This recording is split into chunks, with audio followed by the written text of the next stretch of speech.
మరోవైపు ఇక్కడ ఒక మాస్టర్ ప్లాన్ కనిపిస్తుంది. జమ్మూ కాశ్మీర్లో కూపీ లాగితే అక్కడి నుంచి ఫరీదాబాద్ బయటపడింది, ఫరీదాబాద్లో కూపీ లాగితే అక్కడి నుంచి హైదరాబాద్ కూడా బయటపడింది, ఢిల్లీ బయటపడింది, ఆ తర్వాత హైదరాబాద్ బయటపడింది. కాకపోతే ఢిల్లీ నుంచి అక్కడితో ఆ కనెక్షన్ కట్ చేయాలి అంటే దేశవ్యాప్తంగా వీళ్ళ నెట్వర్క్ వ్యాపించి ఉంది. ట్రాక్ చేసుకుంటూ వస్తే ఒకదాని తర్వాత ఒకటి బయటపడుతుంది. కాబట్టి ఆ కనెక్షన్ని కట్ చేయడం కోసం మధ్యలో ఇంత పెద్ద బ్లాస్ట్కి ఆ వ్యక్తి పాల్పడ్డాడు. అంటే అతనికి సంబంధించిన ఏ డీటెయిల్స్ దొరకకపోతే, అతననేవాడు దొరకకపోతే, వారి దగ్గర నుంచి అధికారులకు ఏ సమాచారం రాకపోతే అక్కడితో ఆ నెట్వర్క్ కట్ అవుతుందని వాళ్ళు భావించారు. అలాగే వాళ్ళు చేయాలనుకున్నటువంటి మారణ హోమం ఎక్కడ విఫలమవుతుందో అన్న భయంతో అక్కడి నుంచి ముందు తప్పించుకోవాలని ప్లాన్ చేసినట్లుగా తెలుస్తోంది. ఆ తప్పించుకోవడం కుదరకపోవడంతో ఇక ఎలాగైనా సరే కనీసం అనుకున్న ప్లాన్ని ఎగ్జిక్యూట్ చేయాలి, అనుకున్న స్థాయిలో కాకపోయినా ఎంతో కొంత నష్టం చేయాలి, ఎంతో కొంతమంది ప్రాణాలు తీయాలన్న ఉద్దేశంతో ఈ భారీ బ్లాస్ట్కి వాళ్ళు పాల్పడినట్లుగా తెలుస్తోంది. వీళ్ళని ఏం చేయాలి? కామెంట్ చేసే ప్రయత్నం చేయండి. మీ అభిప్రాయాలు ఎలా ఉన్నాయో మాతో పంచుకునే ప్రయత్నం చేయండి. శ్రీనగర్లోని నౌగాంలో అక్టోబర్ 27న ఉగ్రవాద గ్రూపు జైషే మొహమ్మద్కి సపోర్టుగా కొన్ని పోస్టర్లు అక్కడ ప్రత్యక్షమయ్యాయి. అయితే దీనికి సంబంధించి జమ్మూ కాశ్మీర్ పోలీసులు దర్యాప్తు మొదలుపెట్టారు. గతంలో అక్కడ ఉన్నటువంటి బలగాల మీద రాళ్లు విసిరినటువంటి చరిత్ర ఉన్న ఒక వ్యక్తిని, జైషే మొహమ్మద్కి చెందినటువంటి ఒక కీలక వ్యక్తిని ముందు అదుపులోకి తీసుకున్నారు. ఆ తర్వాత మరొక ఇద్దరిని, మొత్తం ముగ్గురిని వాళ్ళు అదుపులోకి తీసుకున్నట్లుగా తెలుస్తోంది. ఈ మౌల్వి వాళ్ళ ముగ్గురు కూడా మనకి స్క్రీన్లో కనిపిస్తున్నటువంటి ఈ మౌల్వి ఇర్ఫాన్ పేరునే వాళ్ళు చెప్పారు. అంటే అతనే మమ్మల్ని ప్రోత్సహించాడు ఇదంతా చేయమని అని, ఆ పోస్టర్లు అంటించమని కానీ, గతంలో రాళ్లు రోవడానికి కానీ అతనే కారణం అంటూ చెప్పినట్లుగా తెలుస్తుంది. వాళ్ళు ఇచ్చినటువంటి డీటెయిల్స్తోనే ఈ మౌల్వి ఇర్ఫాన్ని వెతుక్కుంటూ వెళ్ళారు.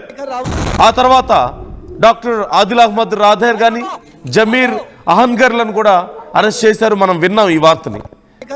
ఈ అరెస్టుల ద్వారా ఈ మౌల్వీకి చెందినటువంటి అతను ఉండేటువంటి ప్లేస్ నుంచి, అతని రూమ్స్ నుంచి అతను డాక్టర్ ముజమ్మిల్ని జమ్మూ కాశ్మీర్ పోలీసులు అరెస్ట్ చేసినట్లుగా తెలుస్తుంది. అక్కడ దొరికినటువంటి డీటెయిల్స్ నుంచే డాక్టర్ ముజమ్మిల్, ఇదిగో మనం వింటూనే వచ్చాం ఈ 2 రోజుల నుంచి ఈ పేర్లన్నీ కూడా వరుసగా ఇంత 2900 కిలోల పేలుడు పదార్థం సంబంధించి కానీ, అలాగే ఇటు ఢిల్లీకి సంబంధించినటువంటి దారుణానికి ఇన్వాల్వ్ అయిన వాళ్ళు కానీ, ఆ తర్వాత ఫరీదాబాద్లో వీళ్ళు అద్దెకుంటున్నటువంటి గదుల నుంచి 350 కిలోల అమ్మోనియం నైట్రేట్, అంటే జమ్మూ కాశ్మీర్లో 2900 కిలోలు, ఇక్కడ ఒక 350 కిలోల అమ్మోనియం నైట్రేట్, కొన్ని ఆయుధాలు, బాంబు తయారీ సామాగ్రి, ఇవన్నీ AK-47 ఒకటి, అలాగే 2563 కిలోల అనుమానాస్పద పేలుడు పదార్థాలను కూడా ఈ భద్రతా బలగాలు స్వాధీనం చేసుకున్న సంగతి మనకు తెలిసిందే. ఆ తర్వాత ఈ వైద్య విద్యార్థులను ఉగ్రవాదులుగా మార్చడంలో ఈ మౌల్వీనే కీలకంగా వ్యవహరించాడు అంటూ కన్ఫర్మ్ చేసుకున్నారు. జైషేతో స్ఫూర్తి పొంది వాళ్ళతో అట్రాక్ట్ అయ్యి వాళ్ళతో సంబంధాలు కొనసాగిస్తూ ఈ మౌల్వి వాళ్ళందరికీ, ఆ విద్యార్థులకి ఆ వీడియోలను చూపించేవాడు, వాళ్ళని ఎంకరేజ్ చేసేవాడు, వాళ్ళకి బ్రెయిన్ వాష్ చేస్తూ ఉండేవాడు అంటూ తెలిసింది.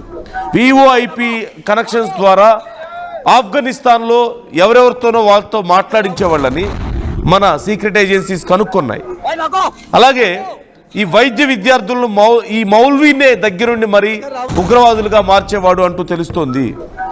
మరోవైపు ఆఫ్ఘనిస్తాన్కి సంబంధించి కొన్ని మూలాలు బయటపడుతున్నాయి. అంటే ఆఫ్ఘనిస్తాన్లో ఉన్నటువంటి కొన్ని ఉగ్రవాద శక్తులు ఇప్పటికీ మన దేశంలో ఈ దారుణాలు సృష్టించడానికి ప్రయత్నిస్తూనే ఉన్నారు. పాకిస్తాన్ ఓవైపు, ఆఫ్ఘనిస్తాన్ అక్కడ ప్రభుత్వం ఏర్పడిందని, అలాగే అక్కడ ప్రభుత్వం మన ప్రభుత్వంతో చర్చలు జరుపుతోంది, అంతా బాగుండబోతోంది, వాళ్ళు మనకు చాలా సపోర్ట్గా ఉన్నారని మనం అనుకుంటున్నాం. కానీ ఇదిగో ఇప్పుడు మనకు అసలు విషయం బయటపడుతుంది. ఈ మౌల్వీకి ఆఫ్ఘనిస్తాన్లో ఉన్న కొంతమందితో సంబంధాలు ఉన్నాయి, దాని ద్వారానే ఇక్కడ వీళ్ళందరినీ ఇలా మార్చాడంటూ తెలుస్తుంది. మనం ఒక్క విషయాన్ని మనం మర్చిపోకూడదు. మన భారతదేశంలో ఆఫ్ఘనిస్తాన్కి చెందినటువంటి మంత్రి పర్యటించినప్పుడు, మన కేంద్ర విదేశాంగ శాఖతో భేటీ అయిన తర్వాత ఇక్కడ పర్యటించినప్పుడు ఎంతమంది సానుభూతి పరులు అతనికి వెల్కమ్ చెప్పారో, ఎలా వెల్కమ్ చెప్పారో మనం చూస్తున్నాం. మనతో అక్కడి ప్రభుత్వం లెక్కలో మనతో కొన్ని సంబంధాలు కలిగి ఉన్నప్పటికీ వాళ్ళని మనం పూర్తిగా సాధారణ వ్యక్తుల్లాగా ట్రీట్ చేయలేము. ఈ ఒక్క విషయాన్ని మనం మర్చిపోకూడదు. సో ఓవరాల్గా ఈ విషయానికి సంబంధించి భయంకరమైనటువంటి విషయాలు వస్తున్నాయి. అంటే మన ప్రభుత్వాలు నిర్వహించే ప్రభుత్వ కళాశాలల్లోనే చాలా చోట్ల ఇలాంటి దారుణాలు జరుగుతున్నాయి.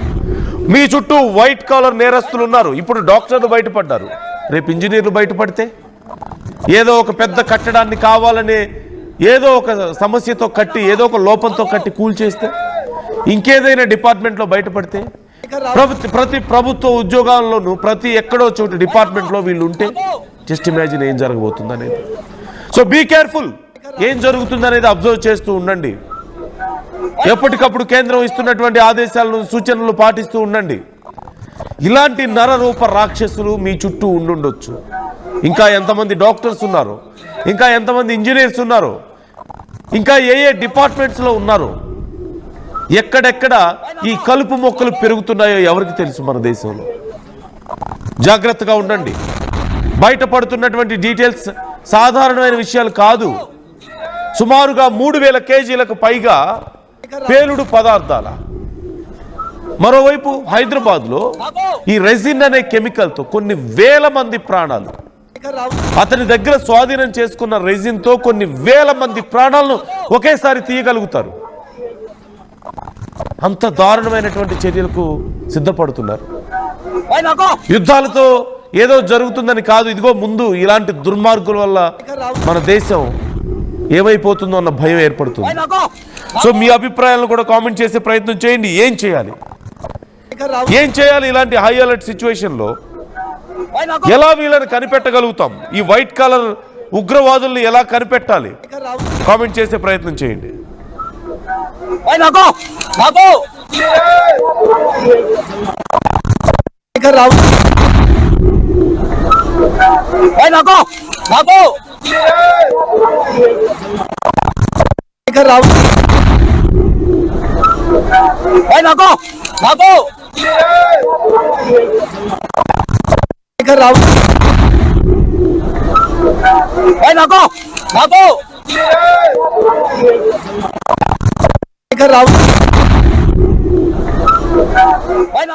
ఐటీ కెరియర్ కోసం చూస్తున్నారా?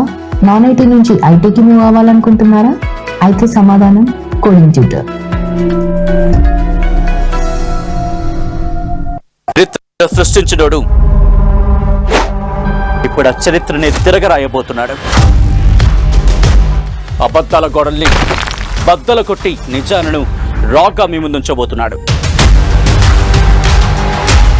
నిజమైన వార్తల కోసం వెంటనే డౌన్లోడ్ చేసుకోండి రా యాప్ని.